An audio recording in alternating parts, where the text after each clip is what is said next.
गगन कुमार थापा विद्यार्थी सङ्गठन र कर्मचारी ट्रेड युनियन नहुने भएको भए तेरै पार्टीको निकटको विनोद चौधरीको उद्योग कारखानामा किन कर्मचारी ट्रेड युनियन खोल्न सकेको छैनस्? काङ्ग्रेस एमाले माओवादीका निकटका कुत्ताहरूले किन मिनबहादुर गुरुङको भाटबटेनीमा चाहिँ कर्मचारी ट्रेड युनियन खोलेर चाहिँ त्यहाँ राजनीति गर्न सकेको छैनस्?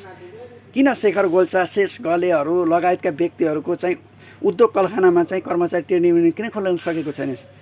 कर्मचारी ट्रेड युनियनको एउटै मात्र लक्ष्य छ, सहकारी संस्थाहरूलाई चाहिँ धराशयी र बन्द गराइदिने हो।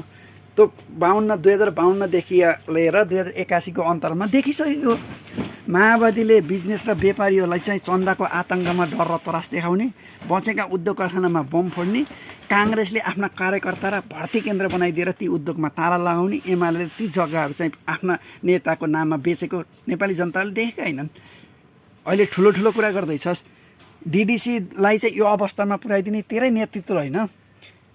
सम्पूर्ण सरकारी सङ्घ संस्थानहरूलाई घाटामा देखाइदिएर कर्मचारी ट्रेड युनियनले बर्बाद बनाइदिएर बन्द गराइदिएको तेरै पालामा होइन। अनि अहिले बालनलाई दोष दिएर चाहिँ आफू उम्किने कोसिस गरिरहेछस्। सक्छस् भने विनोद चौधरी, शेष गले, शेखर गोल्छा लगायतका सम्पूर्ण प्राइभेट सेक्टरमा पनि कर्मचारी ट्रेड युनियन र विद्यार्थी सङ्गठनहरू खोलेर देखाइदिने। अनि त्यसपछि मानौँला विद्यार्थीहरूले चाहिँ राजनीति गर्नु पर्दो रहेछ है, सम्पूर्ण चिजमा राजनीति चाहिने रहेछ है भनेर के। अनि तँलाई खालि सरकारीका क्षेत्रका सरकारका महातका उद्योग कारखानामा चाहिँ कर्मचारी ट्रेड युनियन चाहिन्छ, तेरा निकटका व्यापारी र व्यवसायहरूकोमा चाहिँ कर्मचारी ट्रेड युनियन चाहिन्न।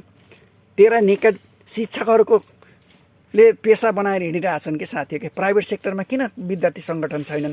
खालि सरकारी स्कुलहरूमा मात्रै विद्यार्थी सङ्गठन किनकि बन्द गर्नु छ।